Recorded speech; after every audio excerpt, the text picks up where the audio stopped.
I never imagined I would stand in the middle of my own living room, trembling with a folder of incriminating photos clutched between my sweaty fingers.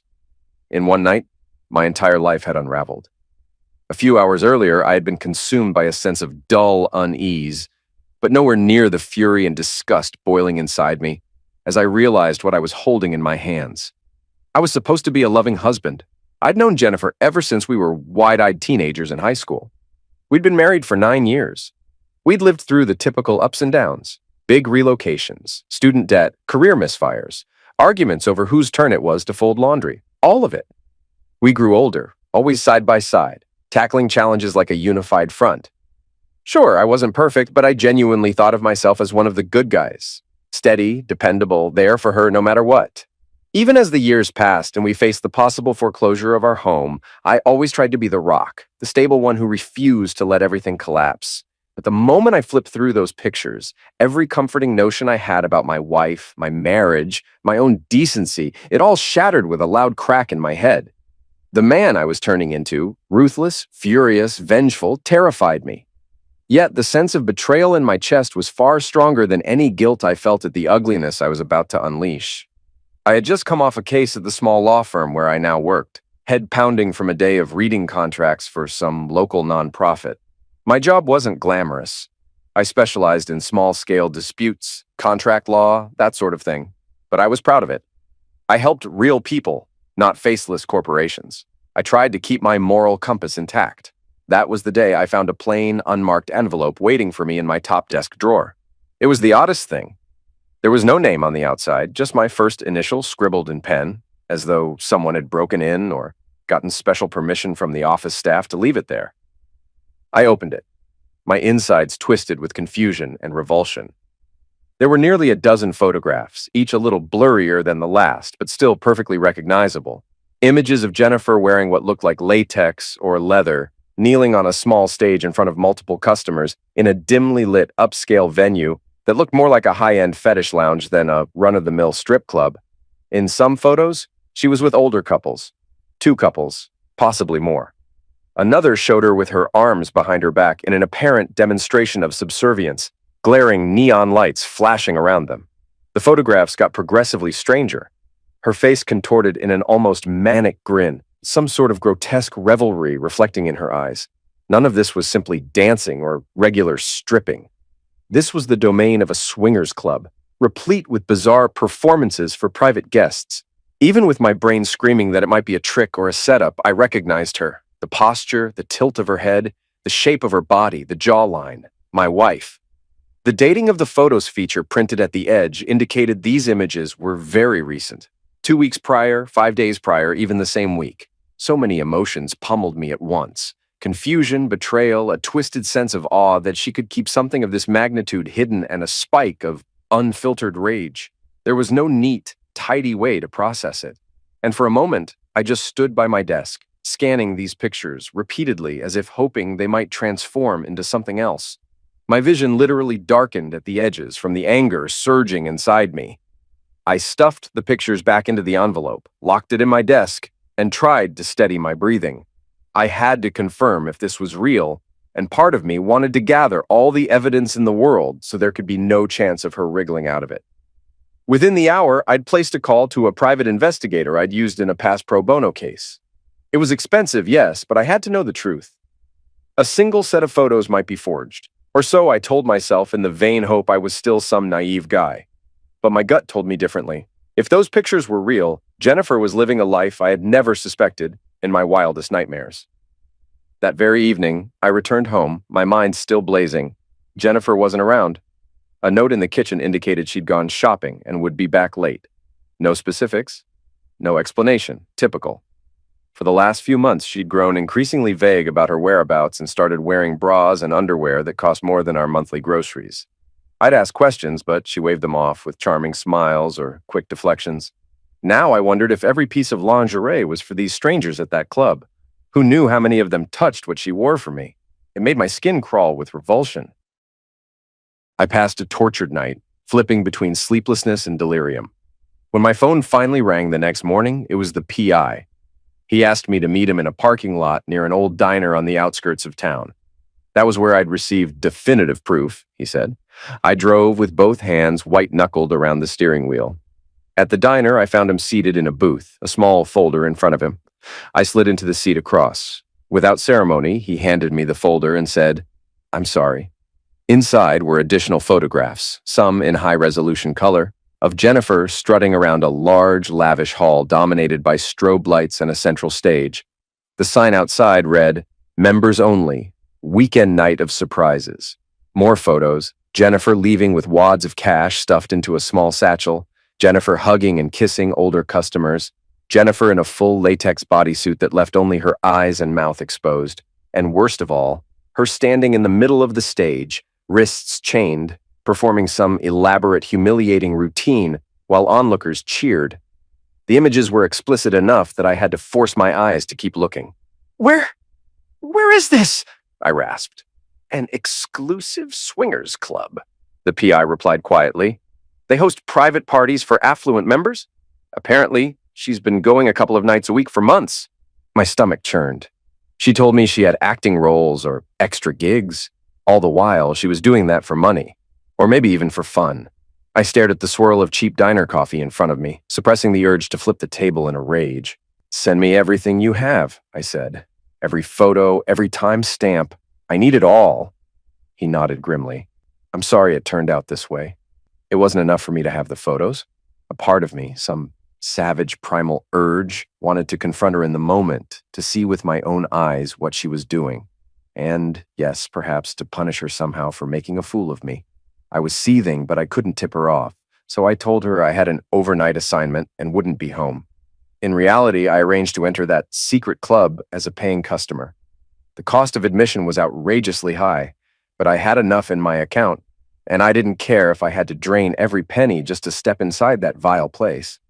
On the designated night, a Friday, I showed up at an unmarked building in a secluded area behind a row of abandoned warehouses. My heart hammered. A line of masked individuals stood by a tall, muscular bouncer who checked membership cards. The PI had provided me with a method to bribe my way in. Sure enough, after I slipped the bouncer some cash discreetly, he let me through. I entered a lavish, dimly lit lounge with plush chairs arranged around small tables. In the center was a stage encircled by a catwalk. The entire place reeked of expensive perfume, leather, and a faint note of sweat.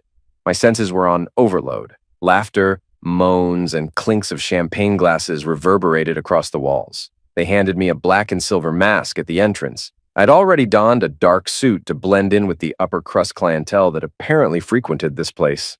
Trying to remain calm, I navigated the crowd and slipped into a seat near the stage, every nerve in my body on fire. Couples of various ages were scattered about. Some were in their 50s or 60s, dressed in extravagant evening wear, gazing hungrily at the stage. A hush fell over the audience as the lights shifted to a lurid purple, highlighting the catwalk. That was when my wife stepped out, wearing an impossibly tight latex suit that glistened under the overhead spots. Her face was partly concealed by a black half mask, but her eyes were visible, and I recognized them with painful clarity. My heart pounded so violently I was sure the entire table must be shaking. She was accompanied by two men wearing theatrical hoods, leading her on a kind of leash. The watchers around me whispered excitedly. Some clapped. Others just stared with parted lips. Jennifer, or whatever stage name she was using, strolled down the catwalk in her latex outfit, carrying herself with brazen confidence. She reached the stage at the center. There, she knelt gracefully, like she had done this routine hundreds of times. An older couple, possibly in their 60s, beckoned her closer. She crawled on hands and knees. My entire body was taut, fists clenched so hard they hurt. The sight was grotesque. She was effectively performing subservient acts in front of them, arching her back, pressing her gloved hands to the floor as if begging. The older woman in the couple handed her some sort of prop, a phallic toy it seemed, while the older man laughed. The crowd's murmurs grew more frenzied. Jennifer placed the toy between her teeth, arching her spine in an overtly provocative manner. It was a scene so twisted and cringe-inducing that my mind struggled to keep up. Then the men in hoods circled her, offering an even more demeaning demonstration for the onlookers. At times, she turned her face toward them, performing what was clearly a choreographed show that teased at the edges of decency, or perhaps well beyond the edge. I felt physically ill, my stomach lurching. Yet I couldn't move. I was rooted to that seat, the mask hot against my face, my blood roaring in my ears. Minutes ticked by, each more agonizing than the last. She shifted to a new routine on her knees, performing bizarre pantomimes that involve letting the older couple place money in her latex bodysuit's little pockets, or cleavage. She laughed like it was the most exhilarating moment of her life. And the crowd applauded. I couldn't take it anymore. Something inside me snapped so abruptly that I nearly blacked out from fury. I rose from my seat, pressing through the throng of viewers. My vision was tinted red with hatred and heartbreak, so intense it felt like I was floating. When I reached the edge of the stage, I tore off my mask, flinging it aside in a dramatic gesture that instantly drew attention. My voice boomed, "Jennifer!" She halted mid-act and turned sharply. The entire crowd seemed to gasp in unison. Her eyes widened in shock, the half-mask failing to hide her recognition. She scrambled to her feet, confusion swirling with absolute horror. What are you doing here?" she sputtered, raising one latex-clad arm as if to shield herself. The bright spotlights illuminated the trembling around her lips. It was too late. My vision tunneled. I shouted, voice echoing over the hush that had fallen on the crowd. "What do you think I'm doing here? I got your pictures. I got the videos too. What is this, huh? Is this how you repay me for everything we built together?" She tried to regain her composure, chin lifting in a defiant stance. "You have no right to be here," she snapped. Her words cracked with the beginnings of panic, yet there was an undercurrent of arrogance too, like I was the one intruding on her territory. "You're violating my privacy. This is my job. I don't need your permission." Fury nearly swallowed my voice. "You disgust me," I snarled. "I gave you everything, love, a home, loyalty. You repay me by crawling around for these decrepit old—" "Shut up!" she shrieked, stepping forward, pointing at me with a trembling latex finger. "Don't you dare come here and embarrass me like this! How could you do this? Spying on me? Showing up unannounced? You're stalking your own wife!" I barked out a mirthless laugh. "My wife? The same woman rolling around for randoms at a swingers club? That's some line in the sand you've drawn." She glanced around, realizing the entire club was now watching. Her bravado crumbled, replaced with fury and humiliation. She stomped one foot on the stage, standing like she had the moral high ground. "This is my life. You have no say in what I do. I told you I needed space. If you try to drag me out of here, I'll call the police." My own rage peaked. I jumped onto the low platform, ignoring the gasps and the men in hoods who started stepping in to intervene. "You're coming home now," I thundered, grabbing her wrist. She pulled back violently. "Get your hands off me!" she shouted, voice echoing in the hush. "If you touch me again, I'll scream so loud the cops will arrest you for assault. This is private property. You have no right." Everything happened in seconds. A pair of massive bouncers, bodyguards more like, descended upon me, tackling me from behind. My face hit the stage floor with a brutal smack, the metallic taste of blood flooding my mouth. I kicked and spat, but they twisted my arms behind my back, cuffing me with plastic zip ties. The crowd parted, some onlookers giggling with condescension, others whispering in shock. Jennifer stood over me, panting with adrenaline, her face contorted in a mix of hysteria and triumph. "I warned you," she hissed. "You can't just barge in and ruin my show. You're out of your mind," I choked out, my lips stinging from the impact. "Wait until I—" She cut me off by turning her back, signaling the bouncers to remove me. They hauled me to the exit, half dragging me while I struggled. I heard jeers from some of the high-paying customers, as if I were trash they'd happily see kicked to the gutter. The next moment, I was shoved through the doors, landing hard on the pavement outside. A few seconds later, one bouncer snipped the plastic ties and kicked me square in the ribs for good measure. They left me coughing, face burning with humiliation and rage. I lay there for what felt like ages before I staggered to my feet. My mind was a storm of thoughts. She'd threatened me, humiliated me, treated me like a trespasser. This was the woman who once told me I was her soulmate, who talked about raising a family, traveling to Europe again, living happily ever after. Looking back, the anger that coiled itself around my heart that night never really left. It only solidified into something black and merciless. I returned home, blood still trickling from my split lip, the humiliating scene replaying endlessly in my mind. Sometime around 2 a.m., I slumped onto our living room couch. I didn't sleep, only watched the hours tick by on the digital clock. Jennifer did not come home that night, nor the next day, nor the one after.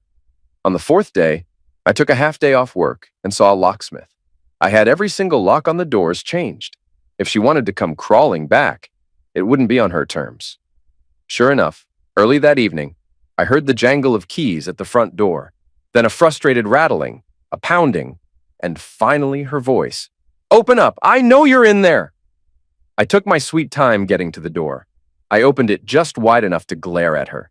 She stood on the stoop, arms folded, her hair disheveled. A spark of anger lit her features the moment she realized she wasn't stepping inside freely. "You changed the locks?" She sounded outraged, as though I was the one out of line. "Yes," I said coldly. "I don't want you here." She tried to push past, but I planted a hand on the doorframe.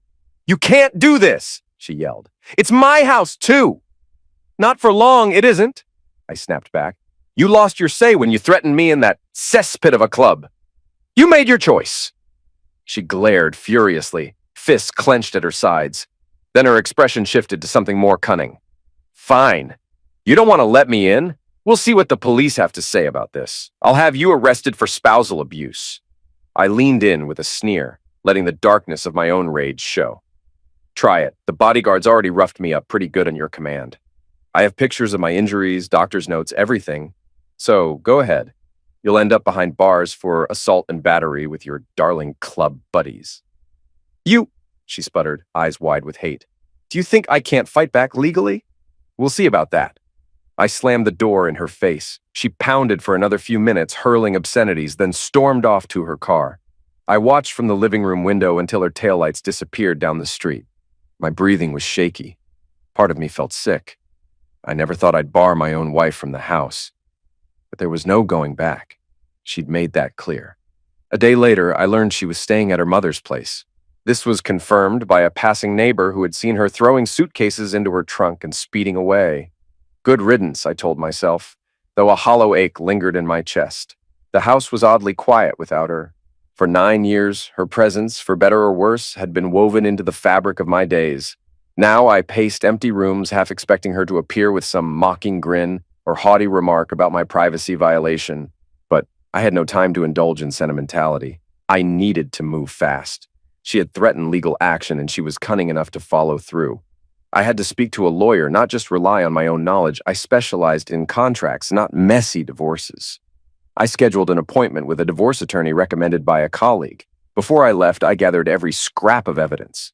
Photos, the private investigator's file, the text messages from her that reeked of arrogance, threatening me with serious consequences if I ruined her career. As I was locking up the house, my phone buzzed.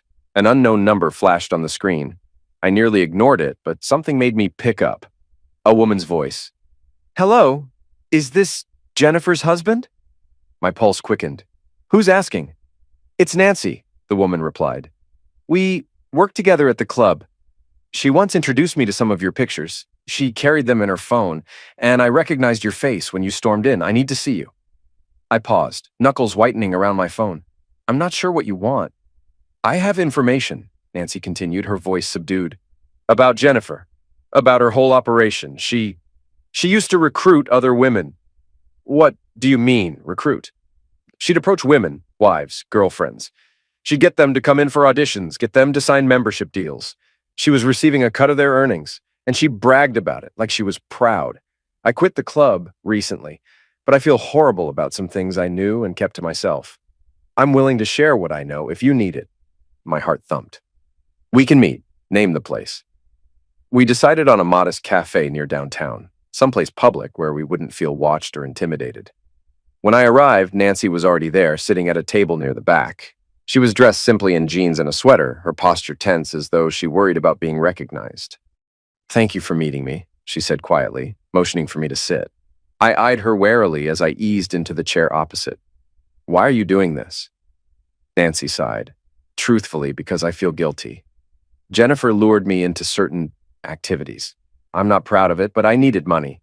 At first, she acted friendly, guiding me through the process. But as time went on, I realized she was enjoying it for more than just the money. She told me she liked the power. She'd whisper that she got a twisted thrill from hooking unsuspecting wives on these gatherings, leading them into new sexual territory and taking a percentage of their fees. And you know what? She told me she found it hilarious how clueless her loving husband was. My jaw clenched. She bragged about me. "Bragged might be the wrong word," Nancy said, looking apologetic. More like she ridiculed you. She said you would never find out because you were too busy playing lawyer, working late, or too naive to suspect your precious wife. When you did find out, she was sure you'd panic and then crawl back to her feet once she threatened you. She also claimed you were an easy mark for manipulation. Sorry. My blood boiled, but I kept my composure. I want every piece of evidence you can give me. Nancy nodded. I have messages between us, screenshots of texts where she actually mentions how she recruits these women. And I can testify to how she was never forced. She was the ringleader, essentially. Also, she was pocketing large sums of money, well beyond just a performer's wage. She orchestrated deals. She even bragged about using that money to buy new furniture for the house. I exhaled, heart hammering. She told me it was some hush-hush TV or film gig. Nancy offered a grim smile. She said that to a lot of people, ironically. But it wasn't just about the money for her. She seemed to enjoy those parties. She liked being the star performer. That was no hidden shame or reluctant sacrifice. She was proud. As Nancy scrolled through her phone, showing me entire conversation threads, images, and even short video clips, my stomach twisted. One video showed Jennifer, obviously tipsy, bragging about how I told him I was done, but who am I kidding? I can't get enough of these nights. I closed my eyes. The final kernel of hope that maybe Jennifer had only done this out of desperation, the last shred of sympathy, evaporated. Why are you risking yourself telling me all this? I asked Nancy after a long silence. She bit her lip. Because I want out. And I don't want to keep living with these secrets. I'm trying to do the right thing. I also suspect she'll drag my name through the mud if this all goes to court. Let me help you. I'm prepared to make an official statement. I just can't keep quiet anymore. I left that cafe with a burning sense of purpose. Jennifer had done more than cheat. She'd humiliated me, used me, laughed at my ignorance. This wasn't just about a divorce. This was about revenge. I was going to bury her in legal ramifications so severe that she'd regret ever crossing me. I engaged my divorce lawyer, a steely-eyed woman named Barbara, who specialized in high-conflict cases. Barbara was older, sharp, with a no-nonsense manner. When I presented the mountain of evidence, photos, texts, videos, plus Nancy's willingness to testify, Barbara's eyebrows rose. She might attempt to file first, especially if she's as vindictive as you say. We'll be ready. Sure enough, not even a week passed before I was served with formal separation papers and a civil complaint accusing me of spousal abuse, intimidation, and neglect of a child. A child. My head nearly exploded when I saw that. Jennifer's complaint alleged that I had refused support for an 11-year-old daughter, claiming this child was biologically mine and that I was a deadbeat father. I had never even heard rumors of any child in the entire 9 years we'd been married. Yes, Jennifer was 2 years older than me back in high school, and there was some confusion about her academic year, but I chalked it up to some personal or family reason. Now everything clicked. She must have dropped out due to pregnancy and returned later, never telling me. She was effectively trying to paint me as not just an abuser, but a father who refused to acknowledge his secret daughter. The entire situation was grotesque and insane. But if I'd learned anything, it was that Jennifer relished insane schemes. I marched into Barbara's office, tossing the complaint on her desk. She's lost her damn mind, I barked. She's claiming I abused her and cheated on her with that friend from the club, Nancy, even though I only met Nancy after the fact. Barbara didn't look particularly shocked. Classic tactic, she muttered. People like your wife often try to stack as many accusations as possible.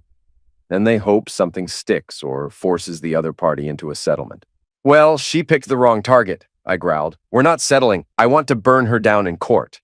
Barbara nodded. We'll request an urgent hearing. Let's get this done. The day of the hearing arrived.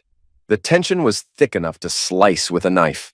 The old courtroom building loomed overhead, all columns and arches, with the state flag hanging by the entrance.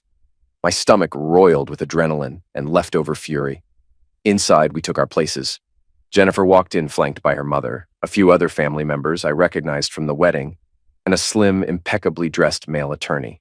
She shot me a withering glare that held no trace of shame, just defiance. By her side was a young girl, maybe 12, with eyes that indeed resembled Jennifer's. It took effort not to stare, to feel that trickle of shock that maybe Jennifer had actually had this child all along, never telling me, never letting me in on that enormous secret. Once everyone was seated, the judge, A stern-faced woman with short gray hair entered. We all rose, then sat.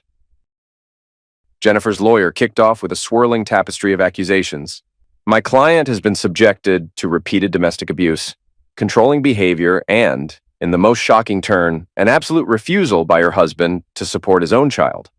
We have photographic evidence that this man has been consorting with a known associate from an adult club and was seen in a heated altercation in said venue, where my client worked to contribute to their mortgage. He forcibly removed her, causing distress and bodily harm.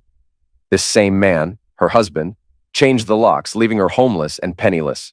We request alimony, child support, and restitution for emotional damages. I sat there, fists clenched. The gall, the brazen rewriting of events. She was effectively painting me as a monster. My turn came. Barbara stood, voice calm yet forceful. Your Honor, these claims are baseless. We have extensive evidence to prove it. First, my client was entirely unaware of any alleged child. No communication, no proof that this child was recognized as his. Indeed, the mother never informed him during nearly a decade of marriage. We also have documented evidence of who truly inflicted abuse, verbal threats made against my client, culminating in physical harm delivered by employees at the establishment where the defendant works. The defendant has posted on social media about her successful nights, never once indicating fear or intimidation. We request that the court review our exhibits, which demonstrate that Miss Jennifer has in fact been continuing her employment, contrary to previous claims of being forced out or financially destitute. That was Barbara's cue to submit the PI's photographs, text logs from Nancy, plus images of me after I'd been assaulted by the club's bodyguards. For the final flourish, Barbara gestured to the back of the courtroom where Nancy stood up. A hush fell as Nancy approached the witness stand. Jennifer's face went slack, color draining. She clearly hadn't anticipated Nancy testifying against her. Jennifer's mother looked confused and angry. The attorney rifled through his notes, and the judge motioned for Nancy to speak. In a steady voice, Nancy recounted how Jennifer actively recruited other married women into the club for a percentage of their earnings, how Jennifer told people she had zero intention of quitting because she loved the rush and extra cash, how Jennifer had only begun brandishing accusations of offense once her husband discovered the truth, how Jennifer boasted about the husband's ignorance and supposedly easy-to-manipulate nature. Nancy also confirmed that I, the husband, had only met her after the pictures were leaked. The photograph of me and Nancy at a cafe was purely for the sake of me gathering details. No affair, no romantic involvement. When Barbara played a short audio clip Nancy had recorded of Jennifer bragging about raking in the money from naive suburban wives, the entire courtroom tensed. Some of Jennifer's relatives gasped in shock, while her attorney glared daggers. Finally, Barbara directed the court's attention to the bank statements, obtained through discovery, that showed Jennifer's large deposits from the club, clearly indicating she was not left penniless. She had stashed away thousands of dollars. Throughout all this, Jennifer seemed to wilt further into her seat, her bravado disintegrating. Her lawyer stuttered some objections, but the evidence was too solid. The judge demanded an explanation for the secret child, why there was no existing paternity test, no mention of the child in any official capacity for years. Jennifer offered only silence. Her mother tried to say something, but the judge swiftly silenced her. When the judge finally spoke, the tension crackled through the room like a live wire. Having reviewed the evidence and heard the testimony, this court finds that the allegations of domestic abuse are unsubstantiated. Moreover, there is overwhelming documentation of the defendant's substantial undisclosed income. Her claim to alimony is denied. With respect to the alleged child, no evidence has been provided that Mr. Husband is the legal or biological father. If the defendant wishes to pursue that claim, a separate motion and paternity test will be required. But, as matters stand, the request for child support here is entirely unfounded. This court grants the divorce. Both parties are henceforth legally separated. I stood there, pulse roaring in my ears, my entire body rigid from the sheer wave of emotion. The final moments dragged as Jennifer refused to meet my gaze, her face set in a silent mask. The hush in the courtroom felt electric, as if something might yet explode. I caught a glimpse of her mother's expression. Outrage, disappointment, a swirl of confusion. The young girl next to them stared at the floor, cheeks flushed. Jennifer's lawyer closed his briefcase with a resigned sigh. The judge rapped the gavel. Court is adjourned. I exhaled a breath I felt I'd been holding for days, weeks, maybe years. My mind buzzed with 1,000 thoughts, ranging from elation to fury to an odd sense of hollow victory. At the periphery of my vision, Jennifer shot me one final look, a strange mixture of contempt, betrayal, and a flicker of fear. For the first time, I sensed she knew she had lost, that her illusions had collapsed, that all her threats, manipulations, and secret double life had finally caught up with her. I didn't say a word. I just let the moment hang there, thick and stifling, refusing to break my gaze from hers until she whipped around and stalked away with her family in tow. My heart hammered like a war drum, each beat echoing the vow I had made to myself. I would never again let her or anyone else twist my life into a nightmare. There was no neat epilogue, no sweet sense of closure. The tension roiled in the air, heavy and bitter, as we all filtered out of that courtroom, battle-worn, carrying secrets and resentments that might never be truly resolved. Yet for me, it ended right there, in that moment, on that razor's edge of fury and grim satisfaction.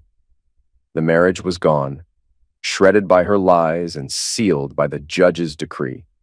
And so it concluded, on a suffocating hush, with no illusions left to protect us from the bitter truth.